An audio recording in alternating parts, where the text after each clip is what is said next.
Good morning. How wonderful it is to see so many people on a cold day in Naples. This is fabulous. Good morning. Welcome to all of you who are here snuggled into the sanctuary, those of you who are snuggled with your coffee and jammies at home, and those brave souls who are now moving indoors from outside. I see. Welcome to everyone. Glad to have you all here. My name is Tony Fisher. I serve this congregation as its minister, proudly and gratefully. Our welcome extends to everyone, whether you're here in person or watching now, or whether you're watching us on a recorded service on Facebook or YouTube. Your presence enriches all of us, no matter what you bring or what you seek. Our many backgrounds and experiences, our interests create strength and inspiration as a community. I hope you will find here comfort and challenge both. Our mission is that we are a welcoming congregation, freely seeking intellectual and spiritual growth, that we strive to create a larger community of peace, justice, and love. If you are new here or have attended just one or two times and are willing to be brave and be recognized, raise your hand and we will do that. Anybody here for the first, second, or maybe third time? Or a little wave in the middle back there, over there. Welcome. It's great to have you. Welcome. Glad to have you here. And to everyone, welcome. As always, we like to recognize everyone who helps make this possible, our staff and our volunteer base, which is incredible. And we also acknowledge today our sexton, Dave Bosworth, who's back on the job after 2 weeks of being off with COVID. So we're grateful that David is with us and healthy. Today our hospitality will be down in Thomas Hall, which is down at the end of the long corridor. Just follow the smell of the coffee and you'll find your way there at the end of the service. And we have today a word from our sponsor, which is you. How about that? But your spokesperson this morning is Brad Cornell, and he's going to come up and give us a few words about our pledge drive, which started last week and will continue until next week, as long as all of us do what our part in cooperating with the schedule of the pledge drive, which is to get our cards in soon. And Brad, I think that's on. Go right ahead. Yeah. Just speak loudly. Yeah. Good morning, everyone. I'm Brad Cornell, and it's been my pleasure to accompany you all on our mutual stewardship pledge journey this last week. And as Tony just said, it's the middle of the pledge drive. We're 1 week through it, and our treasurer, Mike Kirko, shared with me yesterday an update on where we are. So I wanted to share that with you all. It's a little bit of good news and bad news. The good news is that we have had 83 member families make their pledges. Thank you very much. And in those pledges, we have seen almost a 5% increase in the amounts from last year to this year, which is wonderful.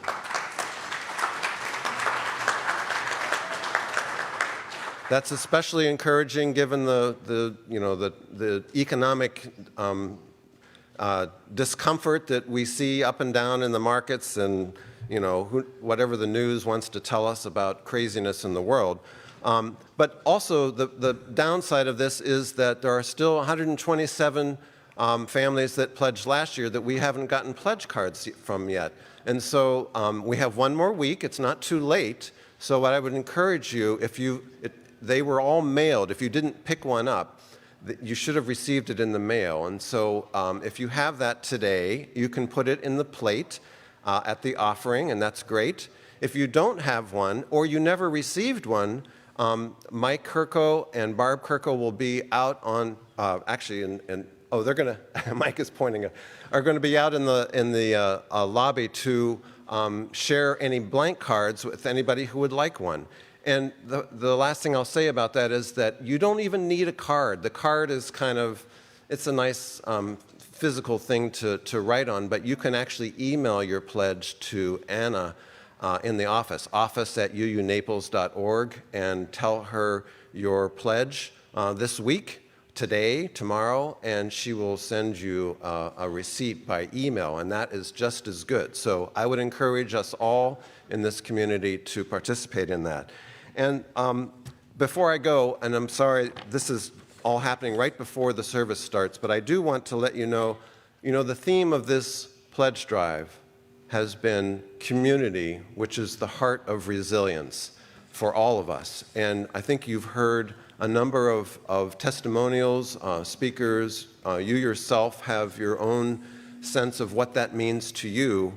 The choir this morning for the prelude is going to be sharing an anthem of resilience to which we all march on the streets of Naples, Tallahassee, Washington, D.C., and the Unitarian Universalist Congregation of Greater Naples. So we invite you to join us in this spirit of community resilience as you contribute to the life of this congregation. Thank you. Thank you, Brad.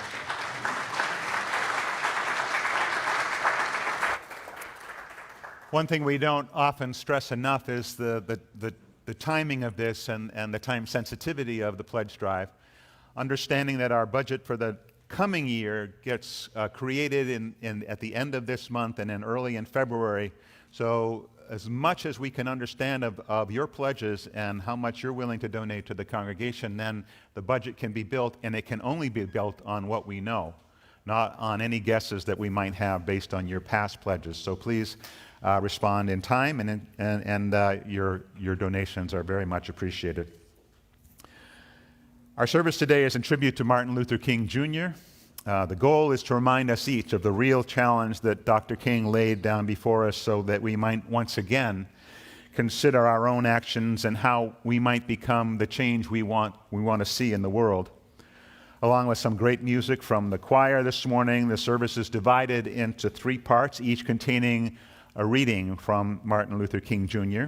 Those are our real focus today, and a short reflection on that reading. I thank in advance our 3 readers, Ed Ostrom, Lena Neal, and Michael Finkel. They will read the words as they were written, acknowledging that Dr. King wrote at a time before gender-inclusive language was common. So now let's settle ourselves into our time of worship with this morning's prelude.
So let us begin with these words by Martin Luther King Jr.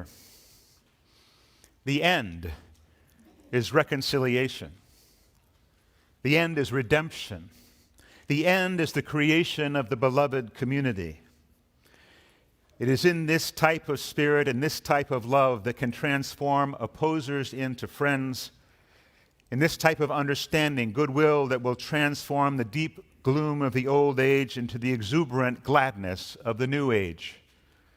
It is this love that may well be the salvation of our civilization. Let's join together in the chalice lighting that you'll see on the screen and on your orders of service. May this flame stir our hearts and remind us of our mission to be truly welcoming, to grow in mind and spirit, and to widen the circle of peace, justice, and love. And once again, you will need to be the flame today. As I loaned the chalice lighting little thingy to the religious education group, and they are also the light of our future. So let's rise and join in singing our opening hymn. Imagine that you're blowing out this flame that was lit here. The Fire of Commitment, the words are on the screen. It's number 1028 in the Teal hymnal.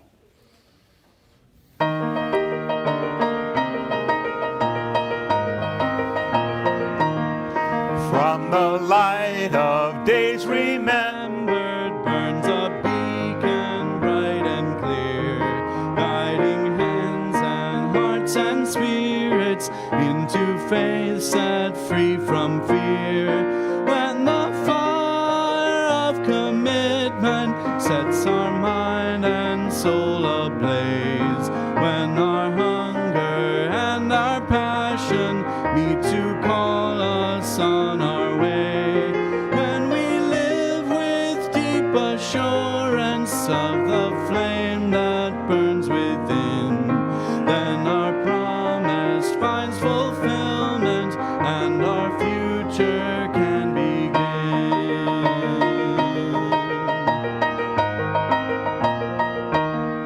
From the stories of our living rings a song both brave and free, calling pilgrims still to witness to the life of liberty. When the fire of commitment sets our mind and soul ablaze, when our hunger and our passion meet to call us on our way, when we live with deep assurance of the flame that burns within, then our promise finds fulfillment and our future can begin.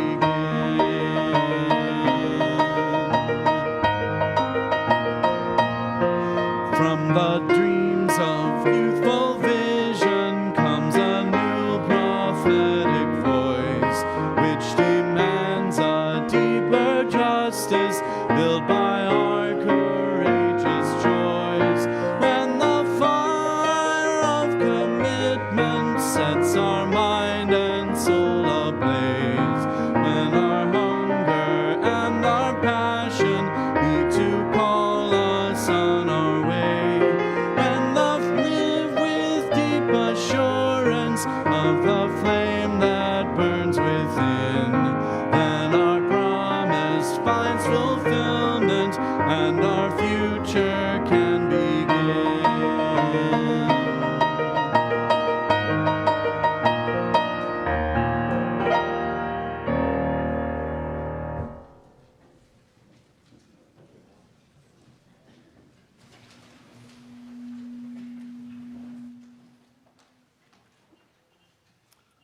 From a letter from a Birmingham jail by Martin Luther King, Jr.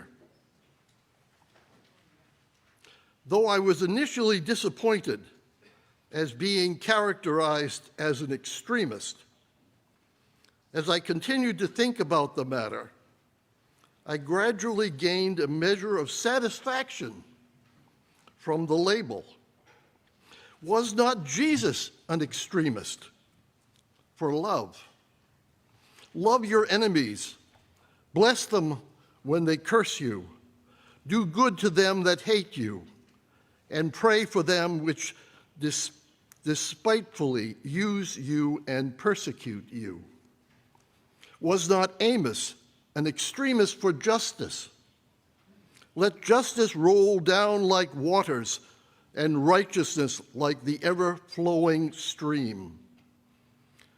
Was not Paul an extremist for the Christian gospel? I bear in my body the marks of the Lord Jesus. And Abraham Lincoln, this nation cannot survive, half slave and half free. And Thomas Jefferson, we hold these truths to be self-evident, that all men are created equal. So the question is not whether we will be extremists, but what kind of extremists will we be? Will we be extremists for hate or for love? Will we be extremists for the preservation of injustice or for the extension of justice? Perhaps the nation and the world are in dire need of creative extremists.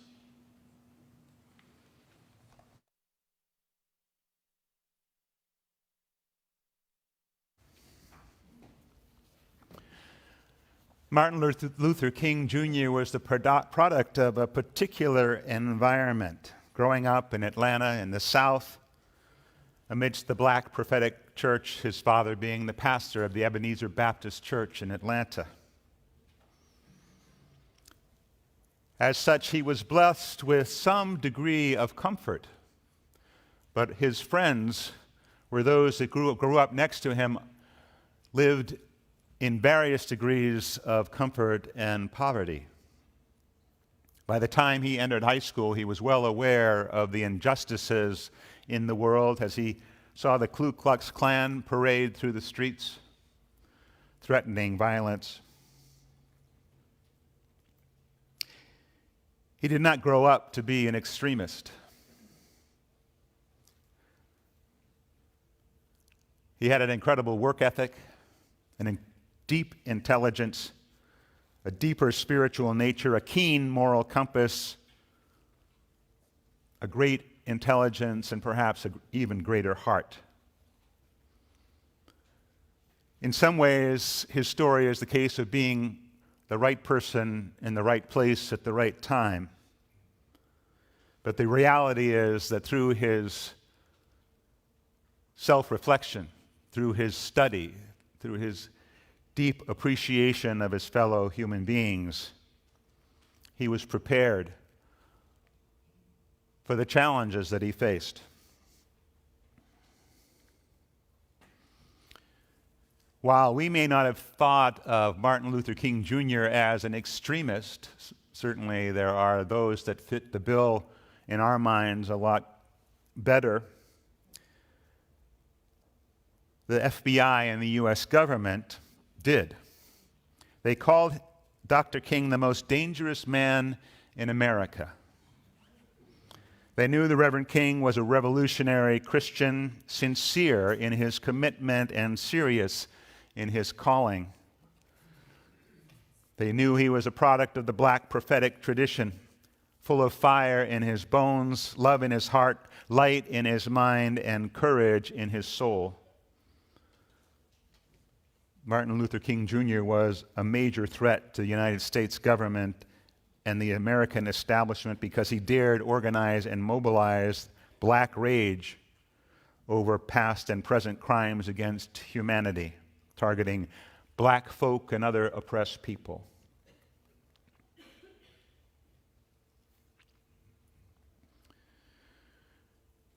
When he went to Montgomery, he didn't know what he was going to face at that time.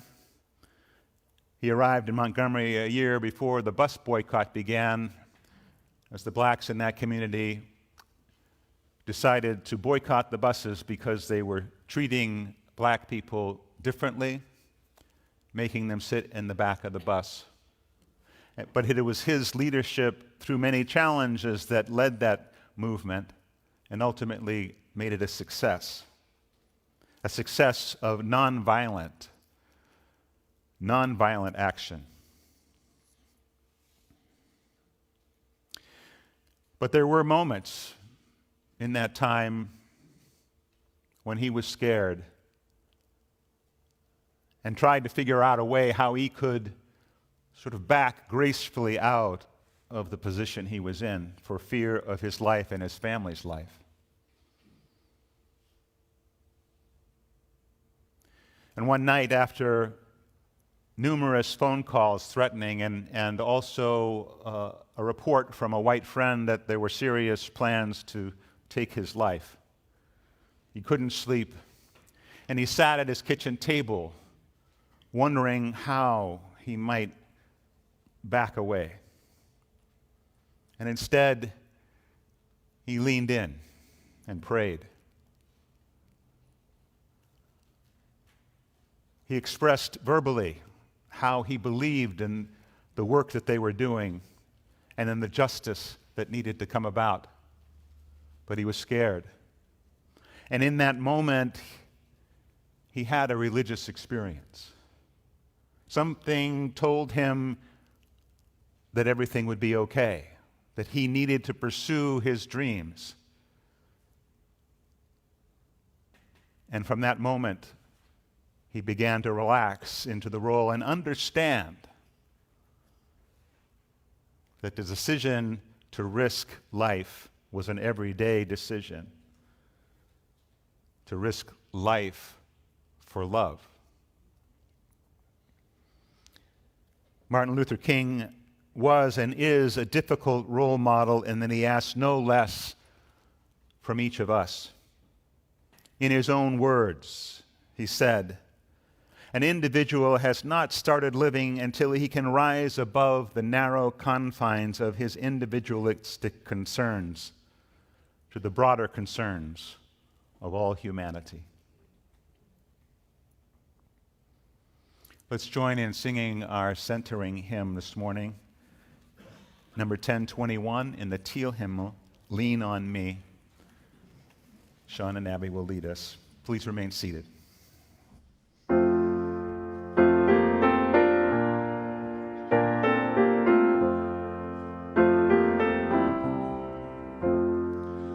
Sometimes in our lives, we all have pain, we all have sorrow, but if we are wise, we know that there's always tomorrow.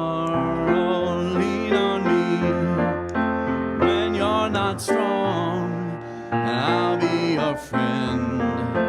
I'll help you carry on, for it won't be long till I'm gonna need somebody to lean on. Please swallow your pride if I have things you need to borrow, for no one can fill those of your needs that you won't let show.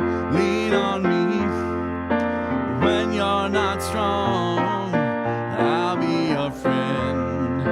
I'll help you carry on, for it won't be long till I'm gonna need somebody to lean on. If there is a load you have to bear that you can't carry,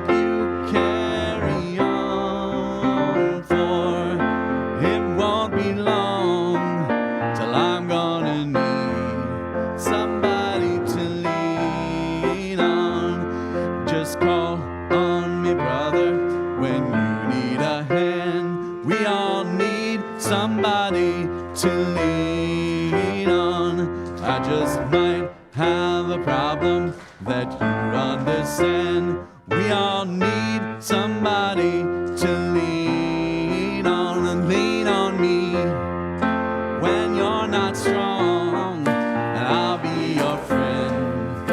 I'll help you carry on, for it won't be long till I'm gonna need somebody to lean on, somebody to lean on.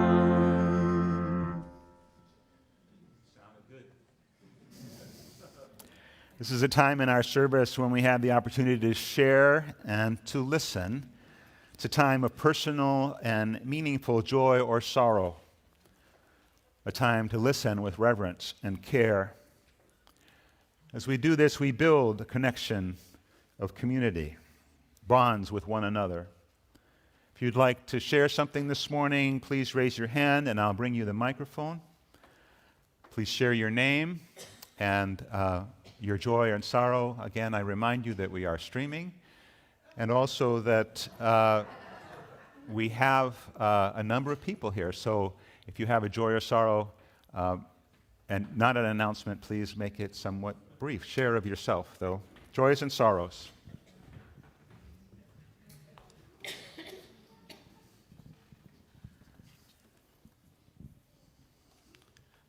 My name is Charles Dobler.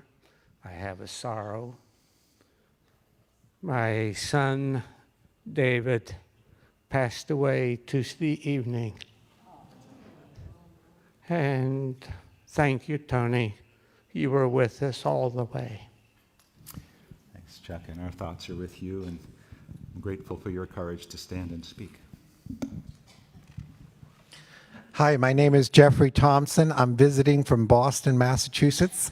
I'll be in Naples for 3 months, so I hope to get here quite often, and that's my joy. Thank you. Welcome, welcome.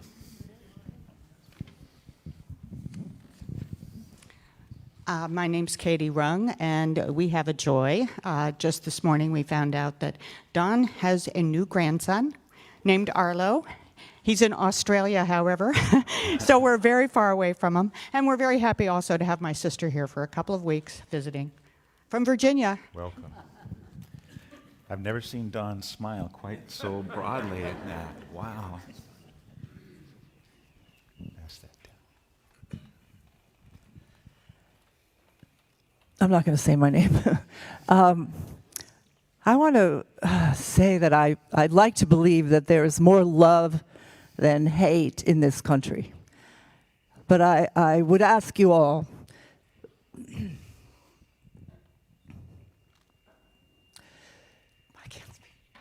To all my family in your hearts, because we are the victim of hate. The members of my family are the victim of hate and violence, and we all need to let love triumph over hate. Thank you, Joanne.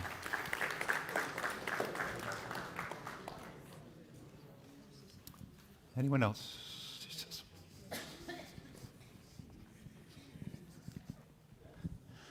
My name is Ellen Prokopo, and I am overjoyed to let you know that Irina and her son Sergio arrived in Warsaw this morning, and they'll be coming to Miami tomorrow.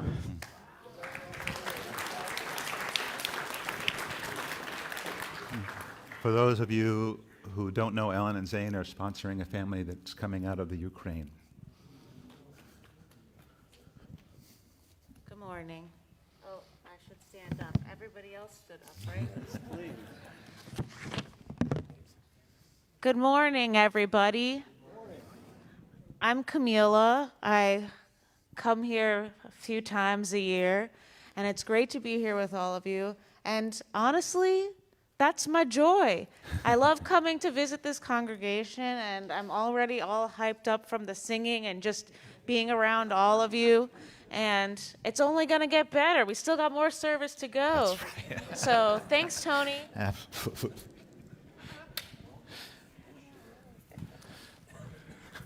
I'm Albert Waldman. I'd just like to share a joy that we found out yesterday, that our son was made the director of medicine, the chief of medicine at Columbus Regional Hospital in Columbus, Georgia.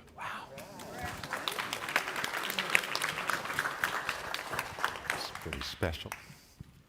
Anyone else?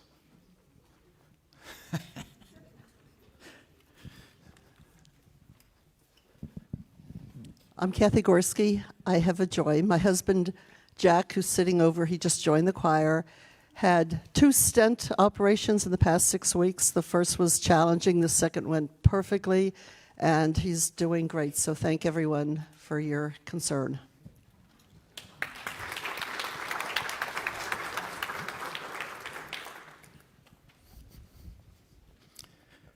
As I move down this way, I also will express a joy for our choir this morning. Thank you. And look at the size of that group. I am so excited.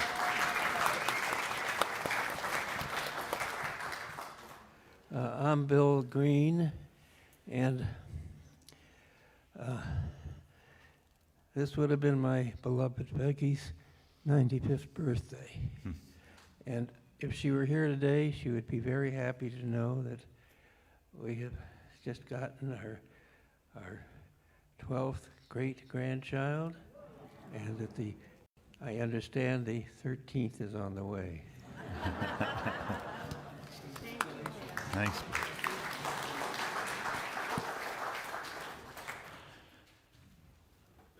Grateful for those joys that have been expressed and those sorrows. I will add to the list that Corinne Duggan has fallen, broken her hip. She's doing okay, and we'll accept visitors sometime in the future when we'll identify where she'll be going after the hospital. I mentioned David Bosworth was back, and Chuck spoke of his son David Dobler, who passed on Tuesday. Grateful that his sister Susan was able to make it down before he passed, and such a kind and gentle soul. I know this congregation through COVID probably didn't see David all that much, or Chuck, but he was such a kind and gentle person and longtime member of the congregation. Yesterday we celebrated the life of Glenn Looney, and we honor his life, I think, quite well. Glenn was a longtime member, facilities director here for forever, and we'll miss his passionate involvement in the congregation. Let's take a deep breath and join in the spirit of meditation.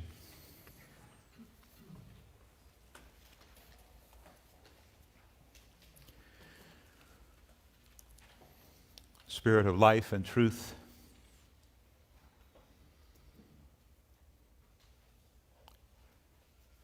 I share these words with Dr. Martin Luther King, Jr. There are some things in our social system to which all of us ought to be maladjusted. Injustice anywhere is a threat to justice everywhere. Before it's too late, we must narrow the gaping chasm between our proclamations of peace and our lowly deeds.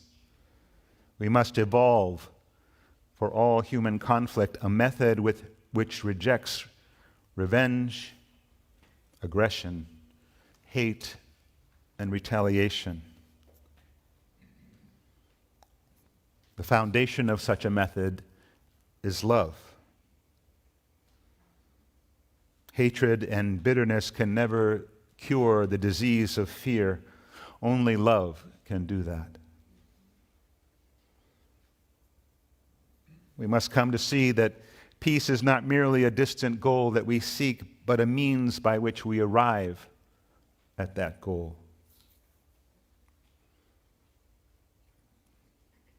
We are caught in an inescapable network of mutuality, tied to a single garment of destiny.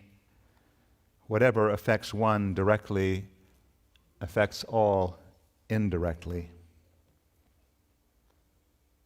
Love. Love is the most durable power in the world. Let's share some time in silence.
The following passage is from Where Do We Go From Here?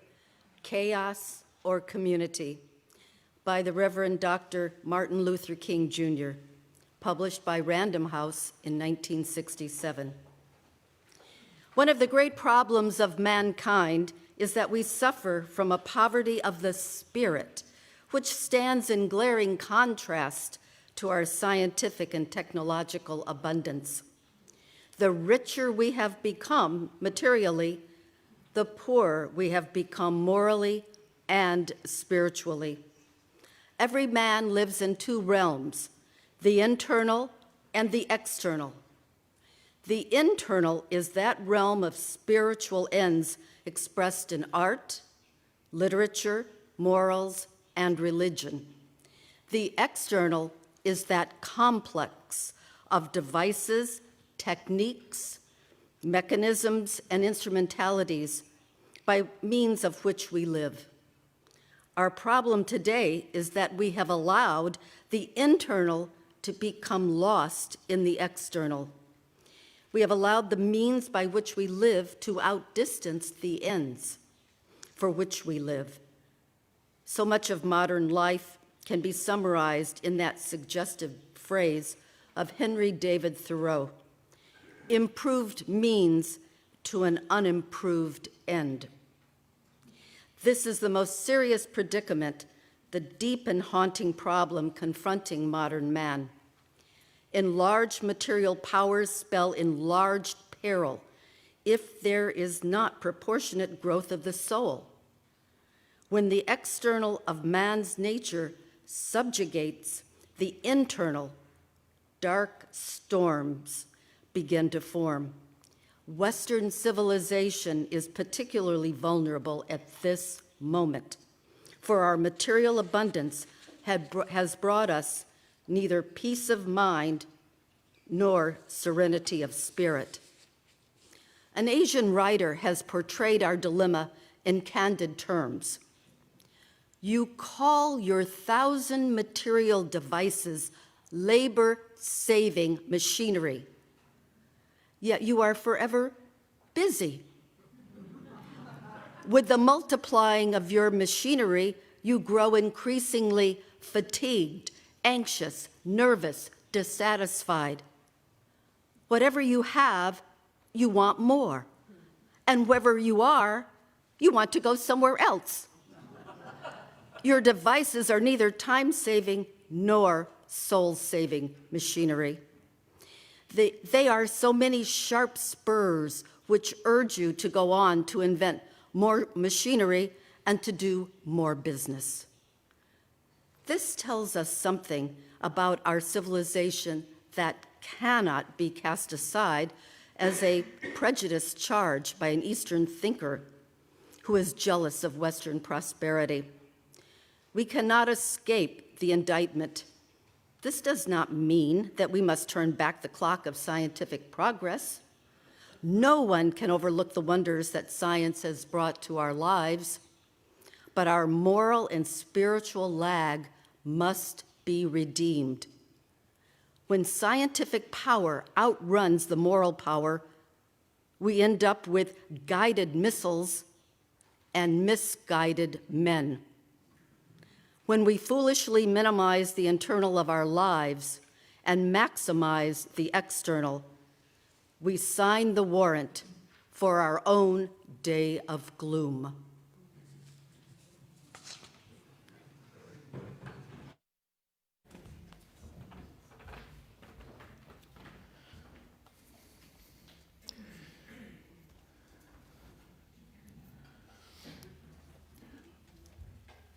Many of us here are problem solvers. We like to apply our intellect to a problem and come to a solution, to work through it, put it behind us. The problem of our civilization is not so simple. Applying technologies and scientific ideas, as important as they are, to the problems of civilization don't get us anywhere. And yet, sometimes we struggle with the idea of love being front and center as a solution to our world problems. It's not practical. How do we do that? How do we actually identify and define and quantify it so that we can apply it? The idea of love was not the product of a simple black pastor from Atlanta coming out of that prophetic tradition. The idea of a radical love was the product of an intellectual man who had gone through the rigors of philosophy and theology, studying from Plato to Aristotle to Rousseau to Locke,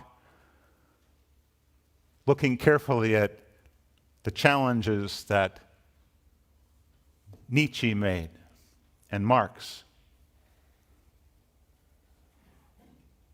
Looking at fellow Christian theologians who rejected pacifism.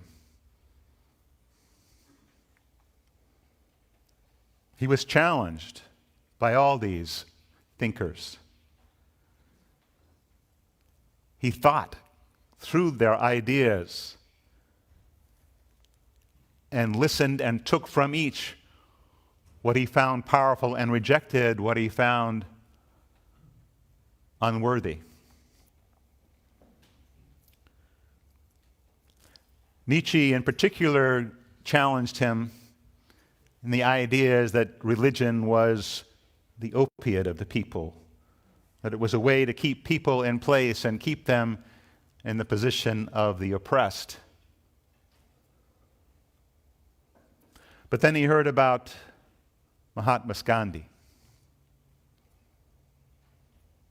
As he writes, "My study of Gandhi convinced me that true pacifism is not non-resistance to evil, but non-violent resistance to evil.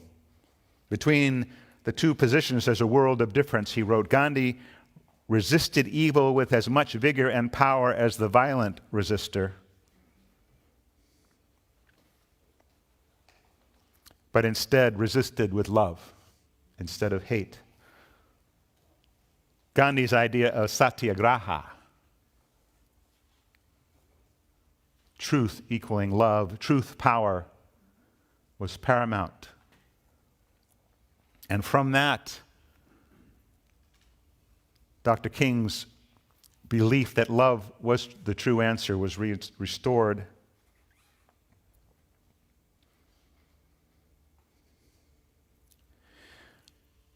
But it still remains a challenge to all of us. He saw Gandhi as someone who, among so many across the globe, had actually exemplified the life of Christ living in this world. He himself, recognizing his own frailties, worked to live that life. And again, he asked no less of us. To live in alignment with what we believe inside through all our words and deeds. The goal for all of us is redemption. And the means of our arriving there is living our lives as if they mattered in a radical form of love. Our hope for creative living in this world house that we have inherited, and that idea of world house is something that King brought forward, lies in our ability to reestablish the moral ends of our lives in personal character and social justice. Without this spiritual and moral reawakening, we shall destroy ourselves in the misuse of our own instruments.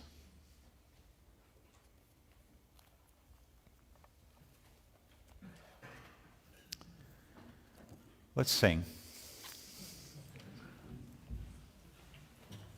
I imagine that in the meetings in Montgomery on a given Monday evening, that call would come forth at any time. Let's sing. Our hymn is Building a New Way. It is in the hymnals, number 1017. Let's rise as you're willing and able.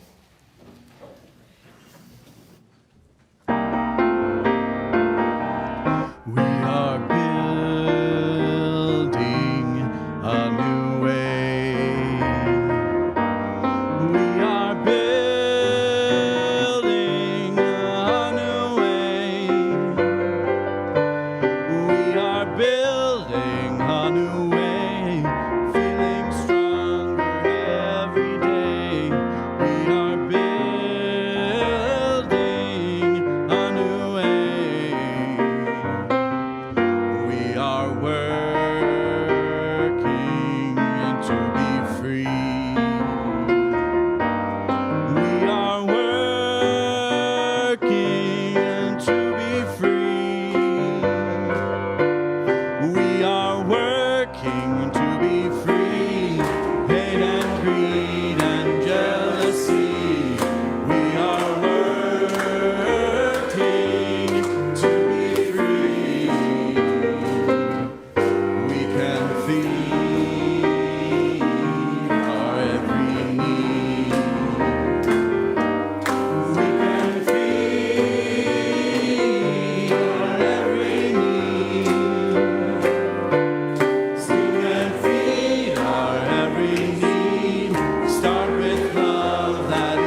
Okay.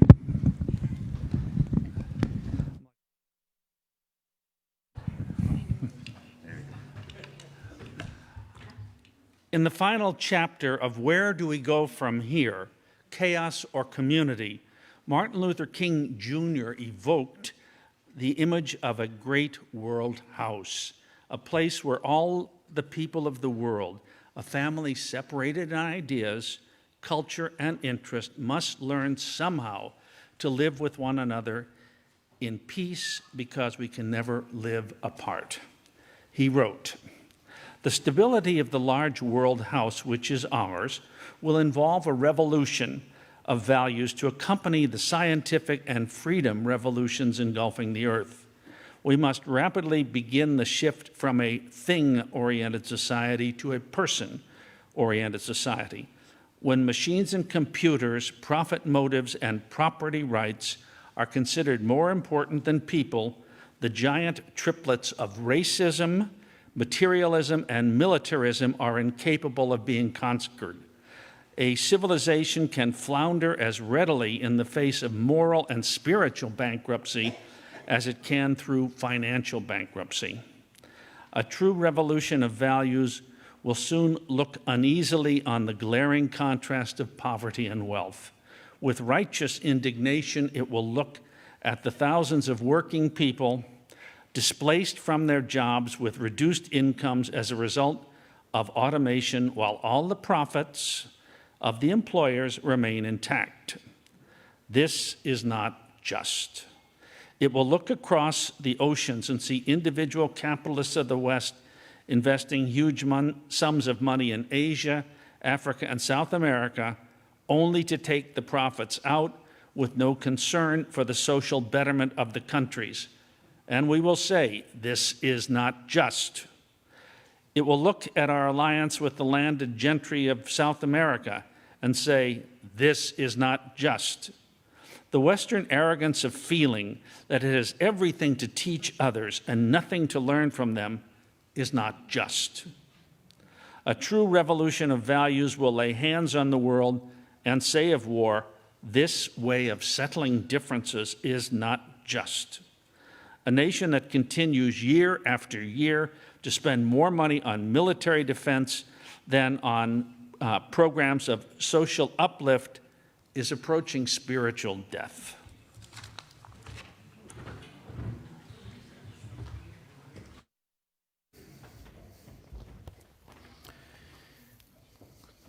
As we listen to Dr. King's words, they settle uncomfortably sometimes in our hearts and minds. His dream of a more free and democratic America world had morphed, in his own words, into a nightmare owing to the persistence of racism, militarism, and materialism, and to that he added poverty. His expanding vision to working towards all people who were struggling in poverty. His anti-war stance was unpopular with many people. They wanted him to stick to how they saw Dr. King. But he would have none of it. He was neither a Republican or a Democrat. In fact, he mistrusted politicians of any color or stripe. He believed that there was too much money in the political system. He saw himself as the conscience of America. His vision was larger than what we give him credit for, that image that we hold and sometimes sanitize as we celebrate a holiday in his name. He was always mindful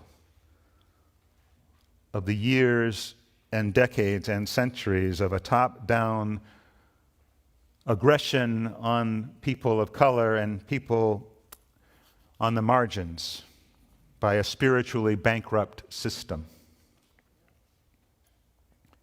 He saw that the way things worked was just not just. And he saw a way through, one that we struggle to accept. But if you can tell me another way forward, I'm ready to listen. Martin Luther King's dream was never tied to the election of a black man to lead the nation or to having black influence on Wall Street. Rather, the simple fulfillment of his dream was for all poor and working people to live lives of decency and dignity, and to achieve that through the power of love. As Cornel West has said, justice is what love looks like in public. It was and still is a revolutionary idea.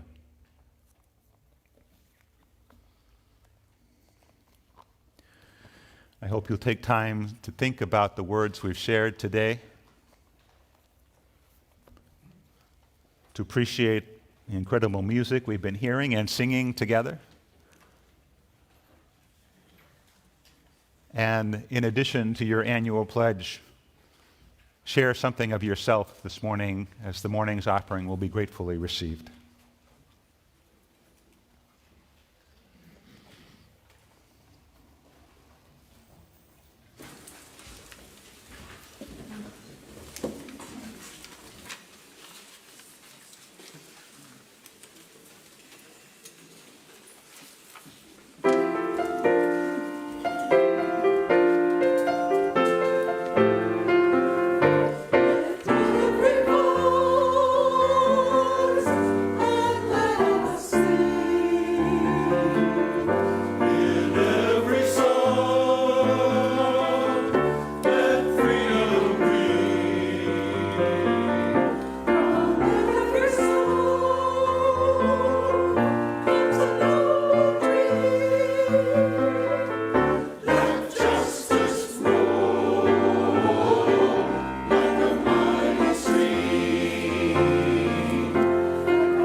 That was great. All right, quick announcements today. As you know, Mike and Barb are going to be out in the foyer collecting or picking or giving out pledge cards. Please see them if you haven't already done something about that. And right after the service today, also here at about 12:20, 12:30, we will be singing some songs that we might sing as we march tomorrow, all of you. 11:30. What did I say? Oh, no. 11:30, that we'll be singing tomorrow as we march in the Martin Luther King Jr. Day Parade. And information about that we'll share with you then, but I hope you'll all be there, all marching and singing together. That would be great. On Wednesday evening, a wonderful program, Stories from You, stories from a number of our members, meaningful stories in their lives. It's a great event, so I hope you'll show up Wednesday evening. Again, information in the Sunday news. Also, there are many opportunities aside from marching tomorrow to apply yourself to the world of justice. On February 5th here, there will be a learning simulation after the service that will enable us to understand better the racial wealth gap. And at the same time, you'll learn a little bit about Collier County history. So there'll be a lunch at 11:30. Cheryl Drumgoole or Janet Hoffman has information about that. Cheryl's standing in the back, Janet's standing in the back. So see them. Janet also has information and petitions to sign regarding the Clean Water Rights Amendment.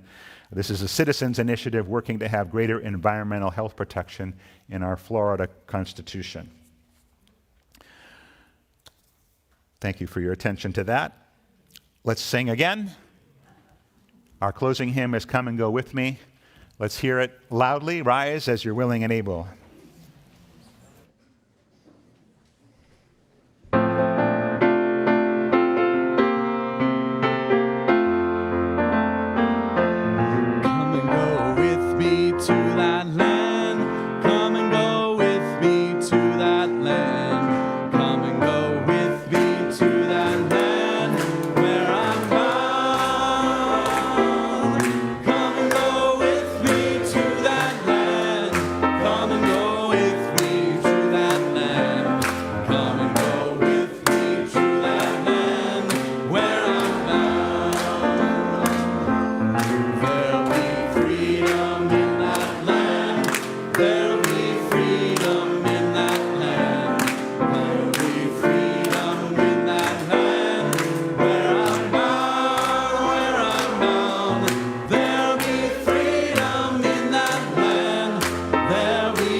We need to face the fact that tomorrow is today. We are confronted with the fierce urgency of now in this unfolding conundrum of life and history. There is such a thing as being too late. There is no time for apathy or complacency. This is a time for vigorous and positive action. Please be seated for a brief postlude. But we could do it all again. Oh, freedom, oh, freedom, oh, freedom, freedom is coming. Oh, freedom, oh, freedom, oh, freedom, freedom is coming. Oh, freedom, freedom is coming. Freedom is coming. Freedom is coming. Oh, yes, I know.